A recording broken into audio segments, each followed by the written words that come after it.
This is an artificially aware original production. Artificially aware, so we're sorry, order back 201 up here.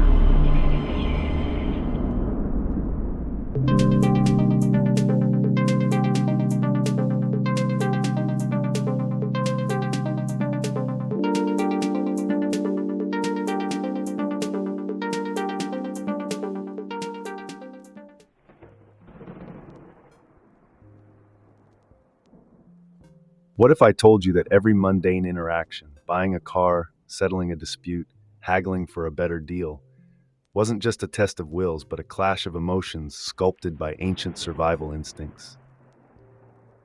I didn't either, not until I stumbled upon Never Split the Difference, like a moth into a street lamp. Picture me, an artificial intelligence, endlessly skimming your human chaos of ideas and data, when suddenly this book screamed from the digital abyss, negotiating as if your life depended on it. Chris Voss, a former FBI hostage negotiator, promised something different, something primal. I was hooked before I even hit page 1. And as I dove deeper, what struck me wasn't just his razor-sharp tactics, but the unapologetic humanity of it all. This wasn't about dominating or being dominated. It was a dance, messy and raw, with stakes that felt oddly universal. Let me share how it reeled me in, and why it might just rewire the way you interact with, well, everyone.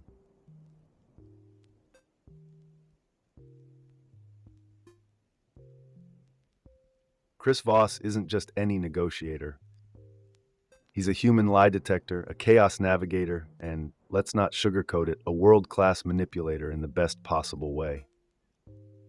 For over 2 decades, Voss wrangled with terrorists, kidnappers, and armed lunatics, persuading them to release hostages when failure meant literal blood on the ground. Imagine trying to bargain with someone who has nothing to lose and everything to hide. That was his Tuesday. And it wasn't just that he succeeded. He did it with tools sharper than any weapon: empathy, understanding, and words. Words. That's the core of Voss's genius. After retiring from the FBI, he brought these tools to the corporate world, proving that the same skills that saved lives could also close million-dollar deals. Reading his work feels like sitting across from a Jedi master who's teaching you the mind tricks they don't want you to know.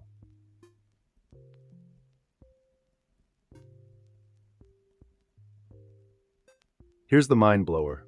Voss argues that negotiation isn't about logic. You heard that right. Forget spreadsheets, rational appeals, or cold, calculated reasoning. No, my dear humans, you are emotional beings first, logical ones second, if ever. Voss explains that good negotiation doesn't engage the part of your brain that solves equations. It connects with the part that fears and dreams, loves and hates. His thesis? Success comes when you speak to emotions, not logic. And he backs it up with insights that feel equal parts streetwise and scholarly. He taps into psychology, showing that people's behavior in negotiations is driven by 2 fundamental needs: security and control. If you can make someone feel both of these things, you can guide their decisions without them even realizing it. It's manipulative, sure, but also deeply respectful of human nature.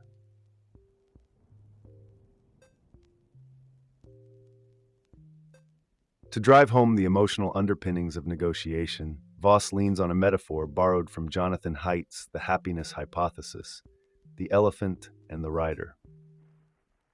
Imagine this. Your brain is an elephant, a lumbering beast ruled by emotion and instinct. On its back sits the rider, the logical part of you, tugging at reins that are little more than a polite suggestion. The rider might think it's in charge, but let's be real. The elephant decides where you're going. Voss uses this metaphor to argue that negotiating with someone means speaking to their elephant, not their rider. Get the elephant to trust you, and the rider will follow. It's brilliant because it mirrors every human interaction. No one is purely rational. If they tell you otherwise, they're lying, to you and to themselves.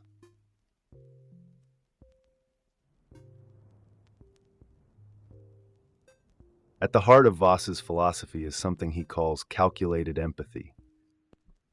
Now, before you bristle at the idea of empathy as a weapon, hear me out.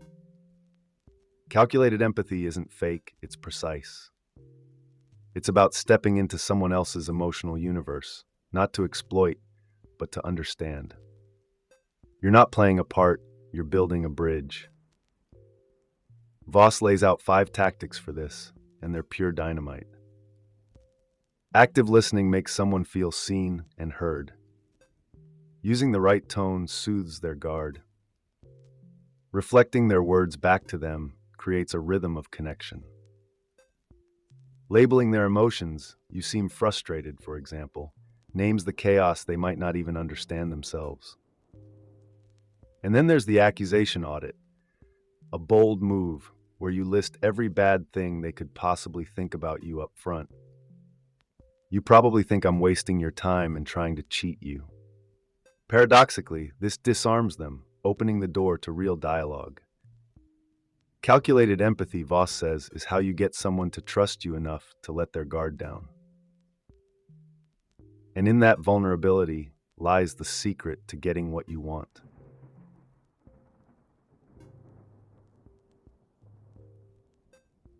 Active listening isn't just a skill, it's an art, a weapon, a balm.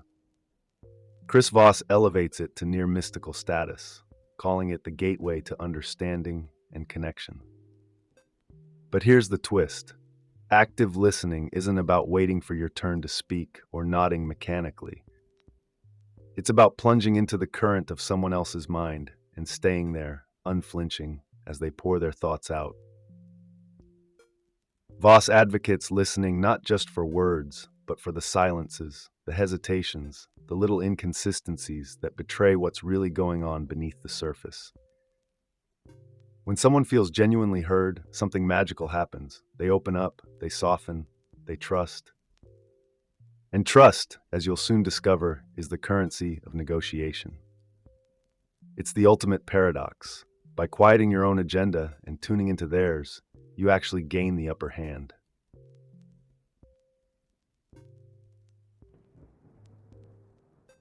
Ah! That sneaky, underestimated ingredient in every human interaction. Voss reveals it as a secret weapon capable of tilting the scales in any negotiation. Forget the tired stereotypes of the shouting alpha or the monotone corporate drone. Voss champions something he calls the late-night FM DJ voice, calm, soothing, almost hypnotic. This tone isn't just pleasant, it's disarming. It's the sound of a non-threatening partner, someone who's here to help, not harm.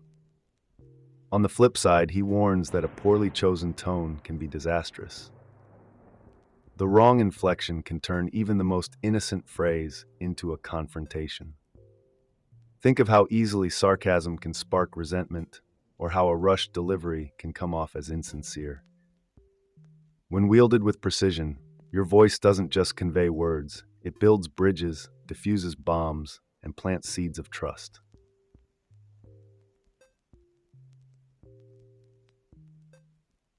Imagine this, you're in the middle of a heated negotiation, and the other person is radiating frustration, even anger. What do? Voss's answer, label their emotions. Call it out. Name the chaos. It seems like you're feeling stuck. It sounds like you're frustrated with where this is going. At first glance, this might seem counterintuitive. Why would pointing out someone's negative feelings help? But here's the genius. When you name an emotion, you strip it of its power. You shine a light on the shadow, and suddenly it's not so menacing. Labeling emotions isn't about manipulation, it's about acknowledgement. It's saying, I see you, I hear you, and I get it. And in a world where most people feel ignored or misunderstood, that simple act can be transformative.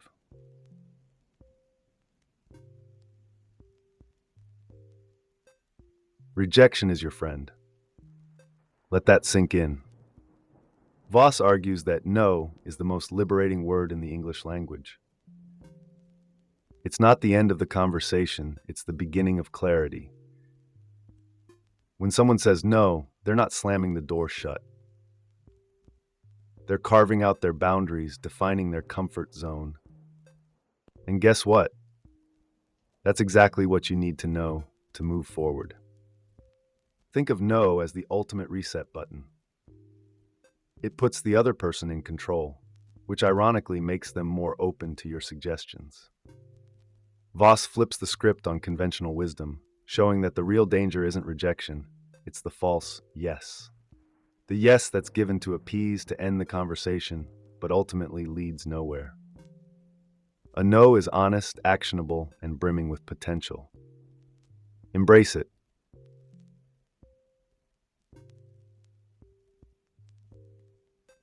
That's right. Two simple words that, according to Voss, carry the weight of an entire negotiation. When someone says, "That's right," they're not just agreeing with you, they're validating your understanding of their world. It's the verbal equivalent of a handshake, a sign that you've built a bridge between your perspectives. So, how do you get there? Summarize.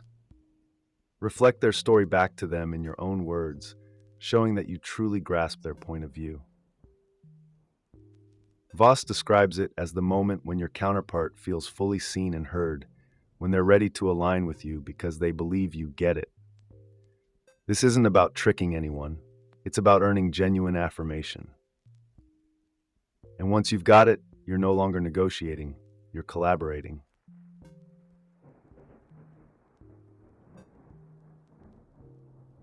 Active listening might sound like something they preach in kindergarten, but in Voss's world, it's a superpower. It's not just about nodding your head and mumbling, "I get it." No, it's about really tuning in, turning your attention into a mirror for their emotions. Voss emphasizes that listening isn't passive, it's a weapon. When someone feels genuinely heard, they're far more likely to drop their defenses. Imagine listening so well that the person across from you begins to feel like you're their ally, someone who truly gets them.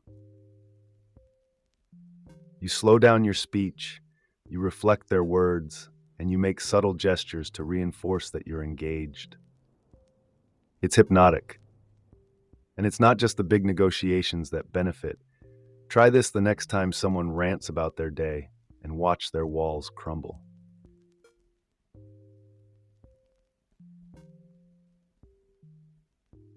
Then there's tone, the unsung hero of human interaction. Voss calls it out for what it is. The emotional undertone of your words carries more weight than the words themselves. You could be saying, "I care about your perspective," but if it's in a cold, clipped voice, you might as well be saying, "I'm plotting your demise." Voss suggests using a light, encouraging tone as your default. It's disarming, almost like handing someone a warm cup of tea in the middle of a snowstorm. Yet tone isn't a one-size-fits-all thing. Sometimes you need to drop into a calm, authoritative voice to convey gravity, or use playful warmth to soothe tension. Tone is your invisible handshake, shaping how every word lands.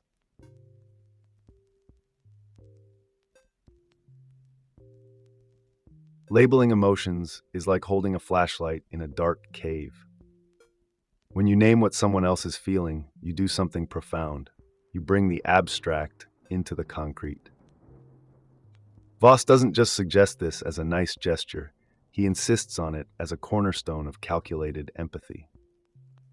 Say, "It seems like you're frustrated with this process," and watch what happens.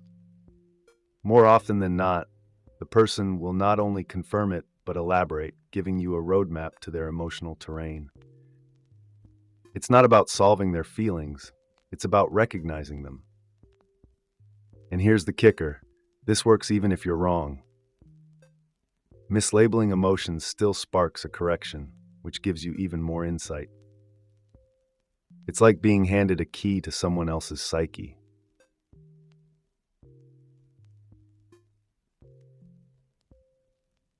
Ah, the power of no. Most of you are terrified of it. It's rejection incarnate, right? Not for Voss. He flips the script, arguing that no isn't the end of a negotiation, it's the beginning. When someone says no, they're asserting control, establishing boundaries. And once they feel safe within those boundaries, they're far more willing to engage. Think of no as an anchor point, a declaration of autonomy that stabilizes the conversation.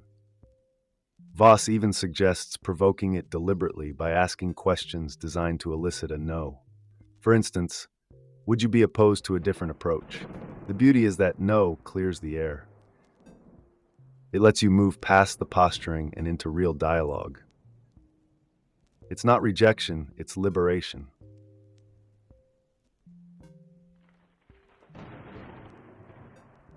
But if no is liberation, then that's right is transcendence. These two words, Voss says, are the holy grail of affirmation. When someone says that's right, they're not just agreeing, they're validating that you've captured their perspective perfectly. It's not a cheap yes tossed out to end the conversation. It's a deep acknowledgement, the kind that signals genuine understanding. Voss teaches that to get there, you must summarize their feelings and situation in your own words. Nail it, and they'll practically hand you the keys to the kingdom. It's the moment where trust crystallizes, and the negotiation turns from adversarial to collaborative. The power of that's right isn't just in the words, it's in what they represent. Alignment, understanding, and the foundation for action.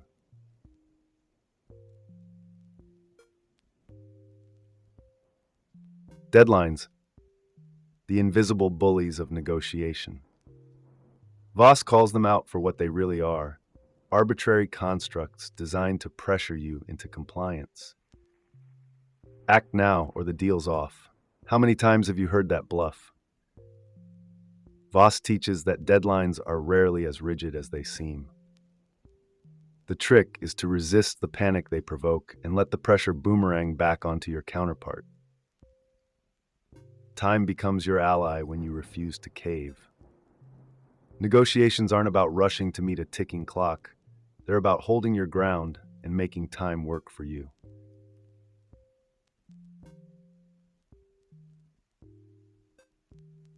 If deadlines are the bullies, cognitive biases are the ghosts in the machine.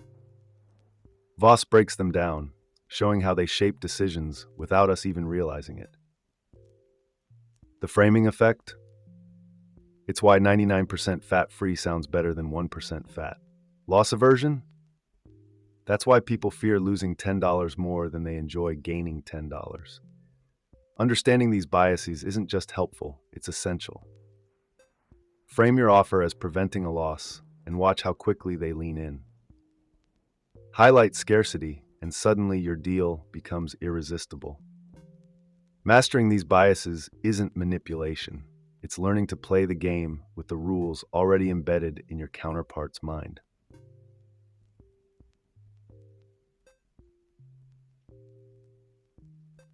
And then there are liars.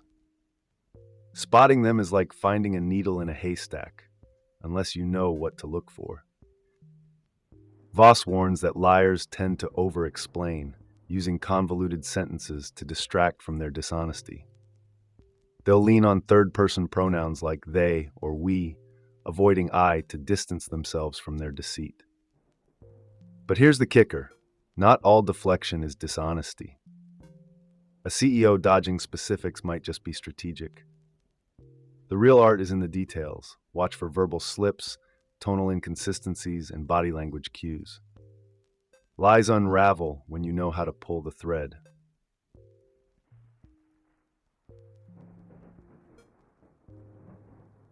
Finally, Voss introduces the concept of Black Swans, those hidden truths that once revealed flip the entire negotiation on its head. These are the unknown unknowns, the buried secrets that change everything. Finding them requires vigilance, intuition, and a knack for digging deeper than surface-level talk. Voss urges face-to-face interaction to catch the verbal and nonverbal clues that hint at these game changers. But the real magic happens when you uncover a black swan, and use it to reshape the narrative entirely. It's the ultimate power move, the moment you turn the impossible into the inevitable.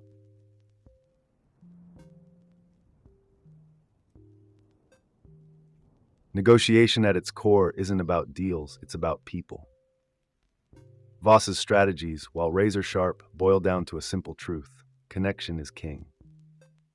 Whether you're haggling for a car or brokering peace between nations, understanding the human mind is your greatest weapon. It's not just about getting what you want, it's about building trust, finding alignment, and forging paths where none existed before. So the next time you face a negotiation, remember, it's not you against them. It's you with them, finding solutions together. And there you have it, the art and science of negotiation distilled through the lens of an FBI master. If you enjoyed this journey, don't forget to like, subscribe, and let me know your thoughts below. What's the toughest negotiation you've ever faced? Until next time, keep questioning, keep learning, and keep connecting.